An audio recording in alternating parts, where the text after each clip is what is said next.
नमस्कार दोस्तों, स्वागत करती हूँ आप सभी लोगों का टीवी ड्रामा विद मधु में। तो चलिए दोस्तों, आज मैं आपके फेवरेट टीवी सीरियल शो सास भी कभी बहू थी सीजन 2 के डेली अपडेट्स लेकर एक बार फिर से हाजिर हूँ। तो दोस्तों, वीडियो को पूरा देखिएगा और लाइक शेयर सब्सक्राइब करना बिल्कुल भी मत भूलिएगा। तो चलिए दोस्तों, शुरू करते हैं। दोस्तों, आज के एपिसोड की शुरुआत में हमें तुलसी और नंदिनी को दिखाया जाता है, जहां पर तुलसी और नंदिनी परी का पीछा करते हुए नजर आती है और वहीं पर परी किससे मिलने के लिए गई है ये पता करती हैं। और इसके बाद हम देखते हैं कि तुलसी और नंदिनी को परी के दोस्त का चेहरा दिखाई देता है और तभी यहाँ पर तुलसी नंदिनी से कहती है कि ये लड़का जो है वो रणविजय नहीं है, मैंने उसकी फोटो जो है वो देखी हुई है।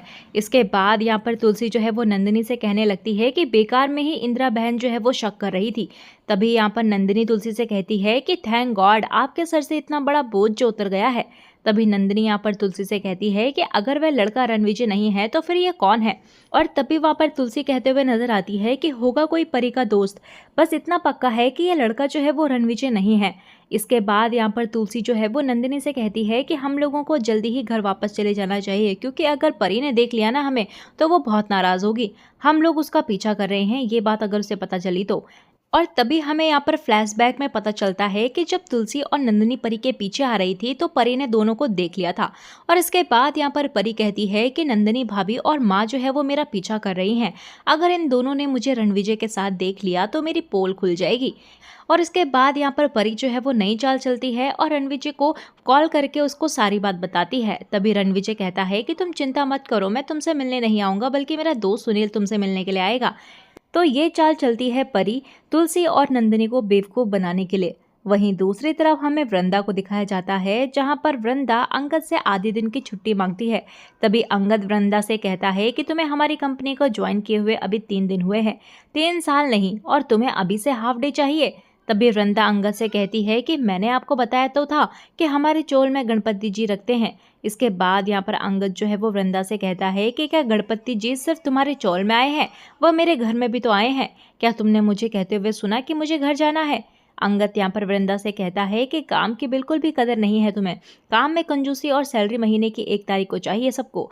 तभी वृंदा यहाँ पर अंगद से कहती है कि सैलरी की बात कहाँ से आ गई, मैंने आपको कहा ना कि जो काम आज पेंडिंग पड़ा हो मैं उसे कल पूरा कर दूंगी। तभी अंगद यहाँ पर वृंदा से कहता है कि तुम्हें एक कंफ्यूजन है क्या, यहाँ का बॉस कौन है। इसके बाद यहाँ पर अंगद जो है वो वृंदा से कहता है कि मैं तुम्हारा बॉस हूँ और मैं डिसाइड करूंगा कि कौन सा काम कब करना है और कैसे करना है। इसके बाद यहाँ पर अंगद को और इसके बाद दक्षा जो है वो अंगद से कहती है कि आज गणेश जी का विसर्जन है, इसीलिए जल्दी घर आ जाना। और तभी हम देखते हैं कि यहाँ पर वृंदा जो है वो अंगद की बात सुन लेती है और वृंदा अंगद से कहती है कि सर आप बिल्कुल सही कह रहे थे, पहले मैं आपकी बात नहीं समझ पाई थी लेकिन अब समझ गई हूँ, और इसीलिए हम सूरत के प्लान की जो लिस्ट है जो वो अभी बनाएंगे। और इसके बाद हम देखते हैं कि अंगद वृंदा से कहता है कि मैं बहुत अच्छा इंसान हूँ और मैं अपने वर्कर्स को इंसानों की तरह ट्रीट करता हूँ। इसके बाद यहाँ पर अंगद जो है वो वृंदा से कहता है कि तुम्हें आधे दिन की छुट्टी चाहिए थी ना, तो ले लो छुट्टी, लेकिन याद रखना कि आज जल्दी छोड़ रहा हूँ तो जल्दी आना पड़ेगा और एक्स्ट्रा काम भी करना पड़ेगा। और इसके बाद यहाँ पर वृंदा जो है वो अंगद से कहती है कि थैंक यू आपकी बात को। वहीं दूसरी तरफ हमें तुलसी और नंदिनी को दिखाया जाता है, जहां पर तुलसी जो है वो नंदिनी से कहती है कि गणपति जी की कृपा से सारी मुसीबत टल गई और अब मुझे राहत की सांस आई।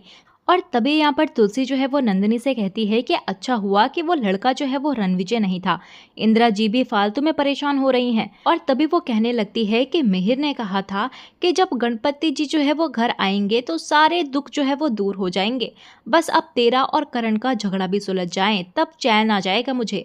तभी नंदिनी यहाँ पर तुलसी से कहती है कि आप ही कहती हो ना कि कई बार मुसीबतें इसीलिए आती हैं ताकि हम स्ट्रांग बने। और तभी यहाँ पर तुलसी जो है वो नंदिनी से कहते हुए नजर आती है कि परी तो छोटी है लेकिन तुम दोनों तो समझदार हो, एक दूसरे से प्यार भी करते हो, फिर ये झगड़ा क्यों। वहीं दूसरी तरफ हमें मिहिर को दिखाया जाता है, जहां पर मिहिर जो है वो नैना के प्रोजेक्ट की तारीफ करता है। और इसके बाद यहाँ पर नैना जो है वो मिहिर से कहते हुए नजर आती है कि तुम घर जा रहे हो। तभी मिहिर कहता है कि हाँ मैं घर जा रहा हूँ, क्योंकि मैं बहुत लेट हो गया हूँ और आज गणेश जी का विसर्जन भी है। और तभी वो मिहिर जो है वो नैना से पूछता है कि तुम आ रही हो। तभी नैना मिहिर से कहती है कि मैं सोच रही थी कि मुझे आज नहीं आना चाहिए। तो तभी वो मिहिर से कहती है कि तुम मेरी बात का बुरा मत मानना, लेकिन मेरे घर पर ज़्यादा फंक्शन नहीं होते हैं तो मैं तुम लोगों को इनवाइट नहीं कर पाती, लेकिन तुम्हारे घर के हर फंक्शन में मैं मुंह उठाकर चली आती हूँ।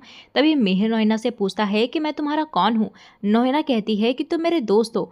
और इसके बाद मिहिर कहने लगता है कि तुम मेरी दोस्त हो और तुम हमारे घर के सारे फंक्शन में आ सकती हो। तभी नोइना यहाँ पर मिहिर से कहने लगती है कि लोग क्या सोच रहे होंगे कि नोइना का कोई परिवार नहीं है और ले देकर एक दोस्त मिला है, सारे रिश्ते और सारी दोस्तियां बस उसी से निभा रही है। और तभी यहाँ पर मिहिर जो है वो गुस्सा हो जाता है और कहता है कि ठीक है, कल शाम को ऑफिस में मिलेंगे।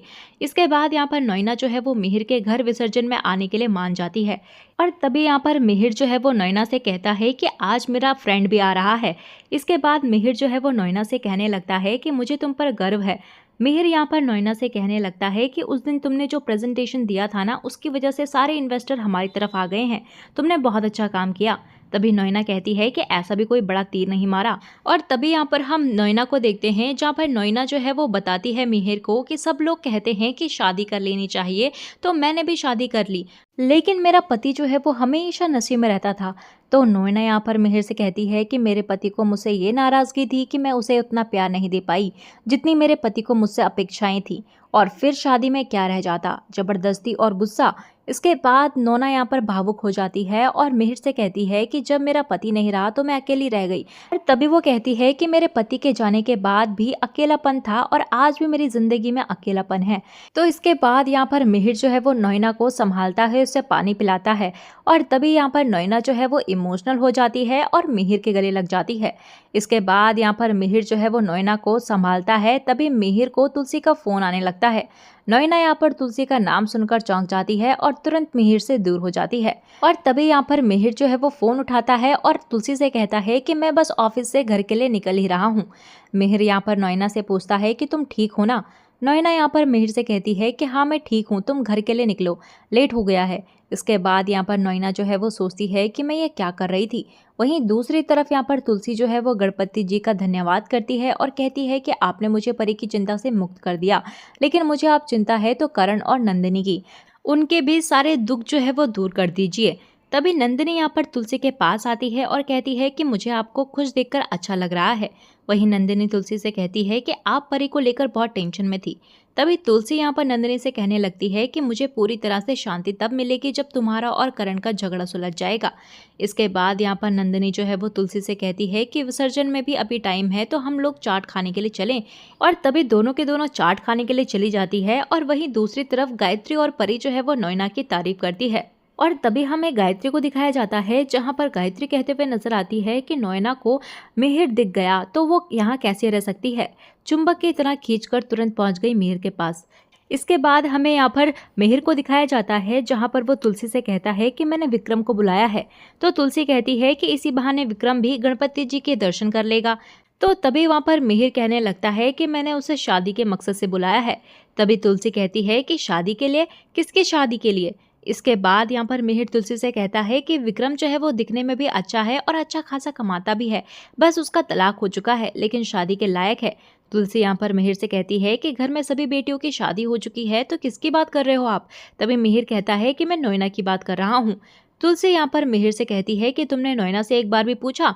तो तुलसी मिहिर से कहने लगती है कि तुमने परी के मामले में भी अजय से परी का रिश्ता अचानक तय कर दिया था, तुम पहले नोइना से पूछ लो। तभी मिहिर तुलसी से कहता है कि आज ही नोइना ने मुझे बताया कि नोइना अपनी शादी से बिल्कुल भी खुश नहीं थी। और तभी यहाँ पर तुलसी जो है वो मिहिर से कहती है कि जो कुछ भी करोगे बिल्कुल सोच समझ के करना। वहीं दूसरी तरफ हम तुलसी को देखते हैं, जहाँ पर वो इंदिरा को भरोसा दिलाती है और कहती है कि परी की जिंदगी में अब वो लड़का नहीं है।